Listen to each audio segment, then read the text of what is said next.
का नियम है, ऐसे हमारे जीवन में भी सुख के बाद दुख और दुख के बाद सुख आता है, माने उतार चढ़ाव आते रहे।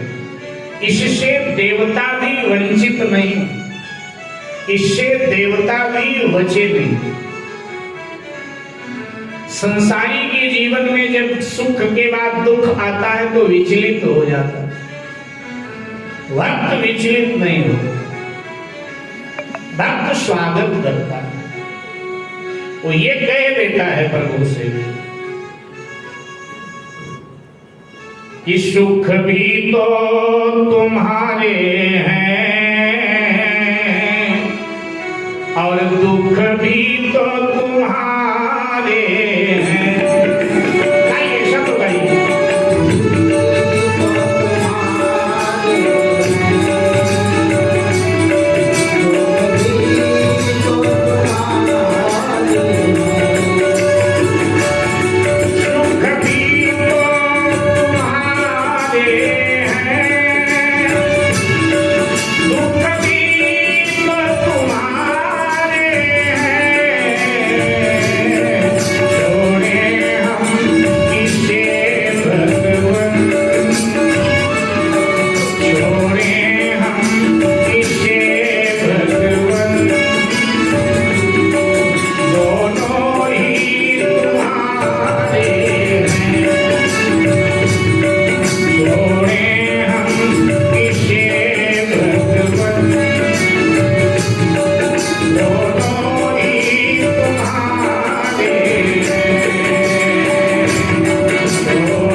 मेरे भाई बहन, ये आते जाते रहते। हमारे महात्मा लोग कहते हैं कि देखो, सुख हमारा ससुर है, रिश्ते में सुख हम सबका ससुर है और दुख हम सबका दामाद है। जब ससुर जी आते हैं तो कुछ दे के जाते हैं, और जब दामाद जी आते हैं तब कुछ लेके जाते हैं। दामाद जी को देना पड़ता है ना कुछ, खाली हाथ तो जाने वाले हैं, कुछ ना कुछ देना पड़ता है, देना चाहिए। ये दोनों हमारे रिश्तेदार हैं। इस संदर्भ में एक प्रसंग याद आया, एक महात्मा जी सुना रहे थे। महाराजा भोज के दरबार में प्रातःकाल एक दिन एक गरीब व्यक्ति आ गया अचानक। महाराजा भोज का नाम आप सबने सुना होगा। बड़े ही दिव्यात्मा, धर्मात्मा, उदार, ज्ञानी राजा हुए महाराज भोज। सरस्वती जी की बड़ी कृपा थी महाराज भोज पर। महाराज भोज के लिखे हुए संस्कृत वाङ्मय में कई ग्रंथ पाए जाते हैं। महाराज भोज ने कई ग्रंथों की रचना, उनका इतिहास पढ़ा होगा, और पूरा इतिहास नहीं पढ़ा होगा तो नाम जरूर सुना होगा, क्योंकि हमारे भारत में कहावत कही जाती कि कहाँ राजा भोज, क्या गंगूतेली, कहाँ राजा भोज कहाँ गंगूतेली। तो ये मुहावरा ही बता देता है कि इसका मतलब महाराज भोज कोई बड़े ही अच्छे व्यक्तित्व के धनी राजा थे। महाराज भोज बहुत धर्मात्मा राजा। दरबार महाराज भोज का लगा था, प्रातः काल का समय। एक अति गरीब व्यक्ति, फटे पुराने कपड़े पहने हुए, महाराज भोज के राजसभा के द्वार पर अचानक आया। भीतर जाने लगा, द्वारपाल ने कहा, कहां चले हो? ये राजसभा है, मालूम है राजसभा, लेकिन ऐसे कैसे घुसे जा रहे? बिना आज्ञा के? उसने कहा, हमें आज्ञा की जरूरत नहीं। क्यों भाई, मैं महाराज भोज का रिश्तेदार हूं। द्वारपाल ने बड़े गौर से देखा, तुम महाराज भोज के रिश्तेदार? तुम? हाँ भाई मैं। अरे झूठ भी बोला तो कितना बड़ा, तुम्हारे जैसे हो सकते हैं महाराज भोज के रिश्तेदार? क्या लगते हो? मैं? हाँ, मैं महाराज भोज का सगा साधु लगता हूं। महाराज भोज के होश में हो? हाँ भैया, होश में ही तो बोल रहा हूं। मैं महाराज भोज का सगा साधु, मुझे जाने दीजिए। द्वारपाल ने कहा, यहीं चुपचाप खड़े रहो, मैं पहले पता करता हूं जाकर। भीतर गया, डरा डरा महाराज को अभिवादन किया। महाराज ने कहा, क्या बात है, बहुत डरे हुए हो, कहो, भय छोड़कर कहो। महाराज एक अजीबो गरीब व्यक्ति आकर द्वार पर खड़ा है, भीतर आने की जिद कर रहा है। हम पूछते हैं कौन हो? तो महाराज आपका नाम लेकर कह रहा है कि मैं उनका सगा साधु। महाराज भोज हंस पड़े, बोले, मेरा साधु? मेरी जो महारानी जी बगल में बैठी, मेरी जो महारानी जी हैं, इनके तो कोई बहन ही नहीं, और जब कोई बहन ही नहीं तो साधु कहां से?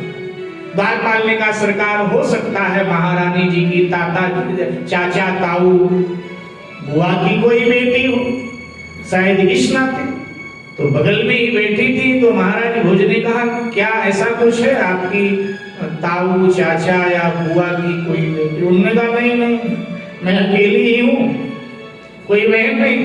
किसी को आपने बहन बनाया हो? नहीं, किसी को ऐसा कुछ नहीं, मेरी कोई बहन नहीं। भाई जाकर उसको कहो कि हमारे महारानी के कोई बहन नहीं है, वो साधु कैसे मेरा बन रहा? जाकर बताओ। द्वारपाल आया, उसने कहा, मूर्ख बनाने आए हो? हमारी जो महारानी साहिबा है ना, अपने माँ बाप की इकलौती है, कोई बहन वहन नहीं है।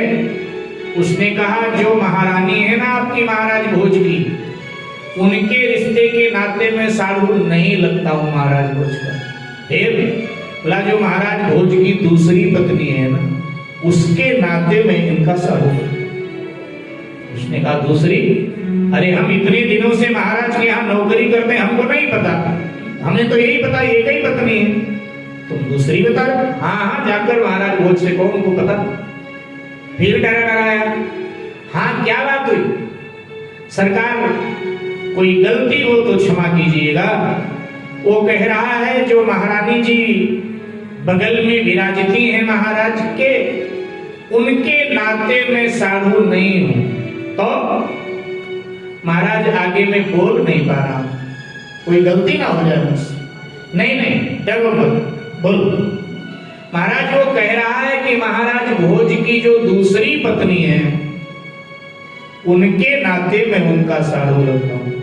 महाराज भोज ने कहा झगड़ा लगाने आया मेरे घर में क्या? महारानी जी भी महाराज भोज के तरफ आंख घूर करके देखने लगे कि ये मैं क्या सुन रही हूं।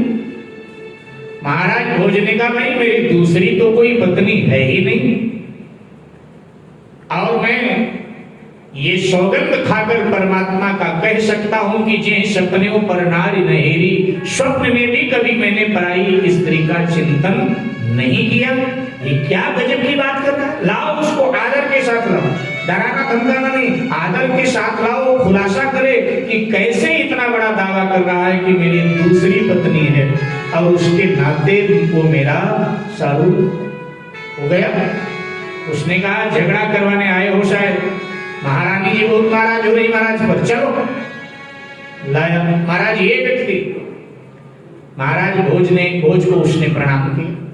महाराज भोज ने कहा भैया मेरी दूसरी कौन सी पत्नी है? एक है ये बैठी है तुम्हारे सामने, इनके नाते तुम साधु मेरे हो नहीं क्योंकि इनकी कोई बहन।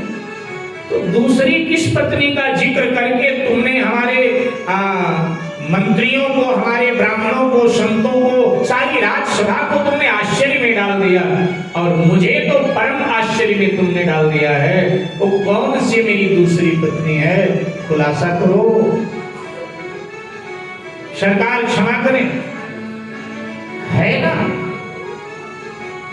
दूसरी पत्नी? है ना? कौन? महाराज जिसके नाते में आपका साधु हूं, बताइए। वो गरीब था, कवि था,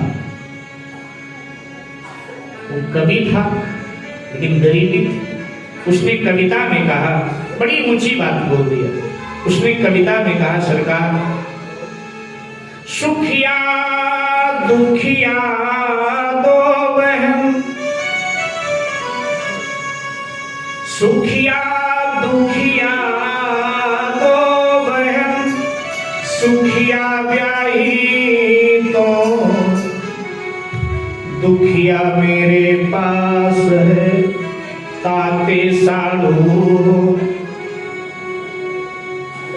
भाई कथा में भी तो कार्तिक महात्म की कथा सुनते हो ना आप सब।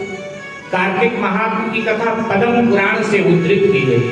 कार्तिक महात्म की जो कथाएं हैं वो पद्म पुराण जो 18 महापुराणों में से एक है ना, उनमें से 30 अध्याय निकाल करके अलग से पुस्तक बनाया। तो उसमें आप पढ़ते हो ना कि सागर मंथन में लक्ष्मी के साथ दरिद्रता भी प्रकट हुई। तो सुखिया दुखिया दो बहन और सुखिया ब्याही तो दुखिया मेरे पास है ताते साधु। सुखिया आपके पास, इसीलिए आप इतने बड़े सम्राट हैं राजन। दुखिया मेरे भाग्य में है, इसलिए मैं गरीब हूं। तो यहां आने का प्रयोजन तो को देखो, रिश्तेदार के पास हेल्प के लिए, मदद के लिए, सहायता के लिए कभी जाता है। मैं साधु आपका और बहुत परेशान हुआ तो सहायता पाने आ गया। कहते हैं कि महाराज भोज उसके इस उत्तर से इतने प्रसन्न हुए कि उसको एक छोटी सी रियासत दे देगा, बख्शिश में एक छोटी सी रियासत दे। कहने का अभिप्राय मेरे भाई बहन यह है कि किसी